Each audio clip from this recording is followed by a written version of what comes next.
And then sa video, meron na naman tayong loan up na existing to ha at familiar na rin to sa inyo, which is si Cash Ni Juan Installment Credit. Ibig kong sabihin marami nang nakakapag-try nito. Well, this year 2025, sisilipin ulit natin tong si Cash Ni Juan Installment Credit kasi ito hindi na rin naman bago sa akin. Lagi ko tong nakikita sa aking block up and maraming mga ads to. And pag nagpupunta nga ako ng Google Play Store is talagang nakikita ko talaga to palagi as one of the recommended loan apps nga to download kasi nga mataas yung ratings niya. And as a loan reviewer, hindi lang tayo basta-basta magra-review dito or magbabase sa experience ng iba. So ako po mismo, personally, sinusubukan ko talaga. Parang realistic talaga yung experience natin dito. Kasi iba-iba kasi tayo ng account, iba-iba tayo ng eligibility dito. Yung experiences ko, maaring na-experience siya rin. Yung experiences ko, maaring hindi yun na-experience. Kaya di ba patuloy ako nagbibigay sa inyo ng heads up dito regarding mga kautangan o mga loan apps na patuloy na umuusbong at saka sa mga existing loan apps na nagkakaroon ng update na kailangan natin silipin since patuloy silang nag-e-exist ngayon. Again, sa channel na ito, wala tayong ibang goal kundi magkaroon po tayo ng awareness dito sa mga loan apps ngayon. Kaya ako mismo sinusubukan ko at lagi ako nag-advise sa inyo na huwag niyo munang subukan kung wala kayong loan app na ganito. Ako muna. Tingnan niyo muna yung application process hanggang dulo kung gusto niyo rin ba yung interest rates niya, kung maasahan ba talaga siya. Dapat mo nakasubscribe kayo and click yung bell button para lahat po ng videos ko is updated and notified po kayo. Well, anyways, back to Cash Ni Juan Installment Credit. Si Cash Ni Juan Installment Credit po is under pa din po siya ni Snap Cash Lending Incorporated, which is, as I visited the SEC website, legit naman po na nakaregister po siya doon, licensed to operate pa din po siya up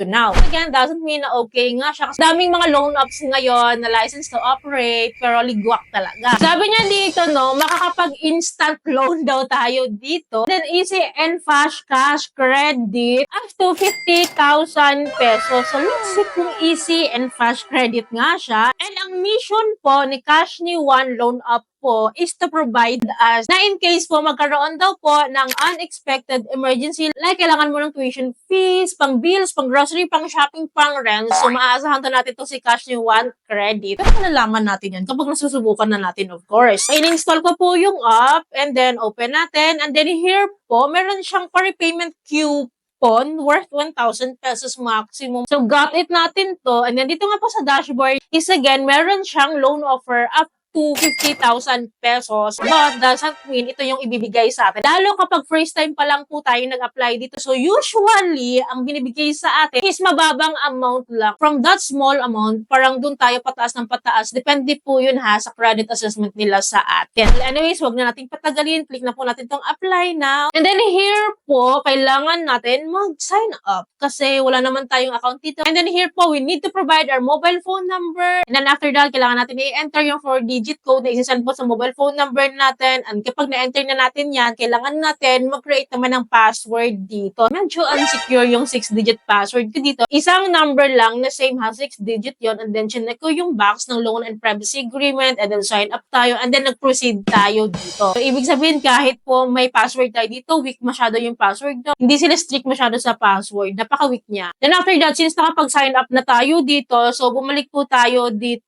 sa dashboard po ni OneHand, which is we need to enter our 6-digit password na and then click natin tong login. And then here po, may pa-coupon si Cash Ni Juan, 100 pesos interest-free coupon. Of course, get natin, no, libre naman yan. And I don't know kung magagamit natin siya. So, malalaman natin yan later. So, click na natin tong apply now. And then we need to allow while using this app to access this location. So, click natin yan. And then dito po is kailangan na natin i-provide yung ating basic information. Dito sa basic information, no, under nito is the usage of loan, email, and then ito na, itong Facebook personal homepage link. So, dito kailangan daw natin mag-provide Facebook link. Dudugtungan lang natin tong link nila / our username. And dito, hindi tayo makakapag-proceed kapag hindi natin i-provide. Kasi sinasabi ko sa inyo, huwag nyo munang apply yan kung wala pa kayong ganitong loan app. Pero dito, gagawa natin ng paraan yan para lang may ma-submit. Of course, hindi ko ibibigay yung aking mismong Facebook link, ano. And then, buti na lang, no, optional din yung ating Messenger, Viber, at baka phone number. Buti na lang optional sila. Then, dito sa baba, we need to fill up our industry category. Dito, pumipili po tayo ng status natin, ng employment status natin. And ang pinili ko lang po dito is unemployed. Let's see kung ma-approvehan tayo kasi usually na-approve pa rin kahit unemployed or housewife or student. And right after that, fill up lang pala natin sa baba ang marital status, number of children, educational background, as well as our address, the residence information, and the emergency contacts. Sa emergency contacts po, 5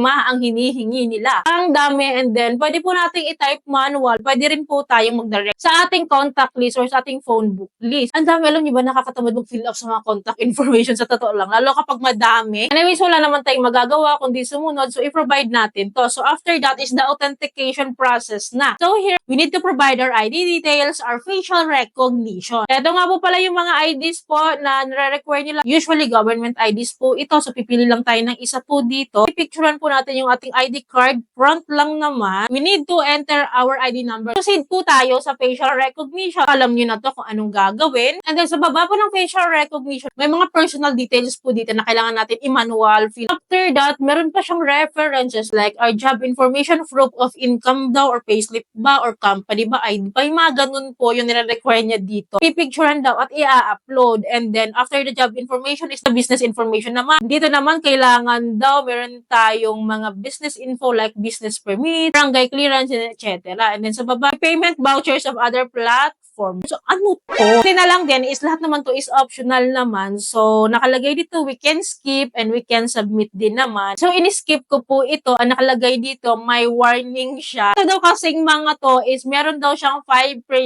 increase rate para daw maaprubahan tayo dito kapag nag-provide daw po tayo ng mga references. Pero kasi hindi lang ako nag-provide sa mga ganon. Well, anyways, proceed po tayo. And then final na pala yun kasi the last step is the reviewal process na po. So, dito nakalagay, the audit result is expected to be given within 24 hours. Yung nakalagay dito, 5-star comment for accelerated review. So, may mga ganito pala si Cash ni One Loan Up. Which is kapag pinindot mo yan, agad-agad, madidiretso ka sa Google Play Store niya at kailangan mong mag-rate dito daw. Pero ako kasi, usually, bakit naman ako mag-rate dito na hindi pa nga ako na-approve, hindi ko pa nga nakikita yung loan summary. Nakakatulong lang daw siya para ma-approbahan tayo dito, pero ako hindi ko siya ginawa. Antayin ko yung reviewer process niya, and then in a couple of minutes naman, nag-respond din naman siya, and ito yung response niya. So, nakalagay, sorry, your application has not been approved. You can try again daw after 7 days. So, ibig sabihin, rejected po ako dito sa loan up na ito,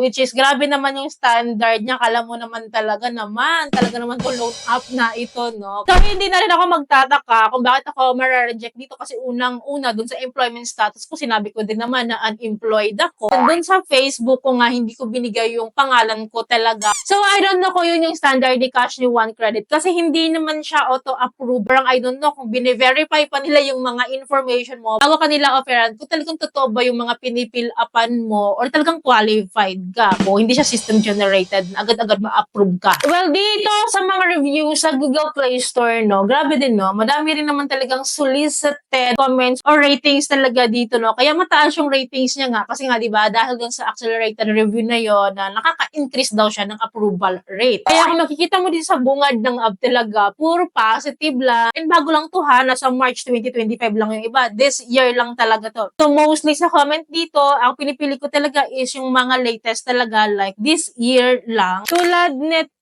na nakalagay dito, no, approval is fast but the interest is almost 50% payable in 2 installments, 7th and 14th day. 50% for 2 weeks to pay. Grabe yun. And then dito sa baba, February lang tong comment na nakalagay, I borrowed 1,000 and the amount I've received is only 550. That's unfair daw. And of course, unfair naman talaga yun. So, lastly, nakalagay dito, I don't recommend this app daw. I just tried this app today for some emergency. Kasi yun yung sinasabi nila, di ba? For emergency purposes daw tong loan app nito. But, disappointed siya kasi nga naman, no, ang approved loan amount niya is 2,000 pesos. Ang na-receive niya lang is 1,110.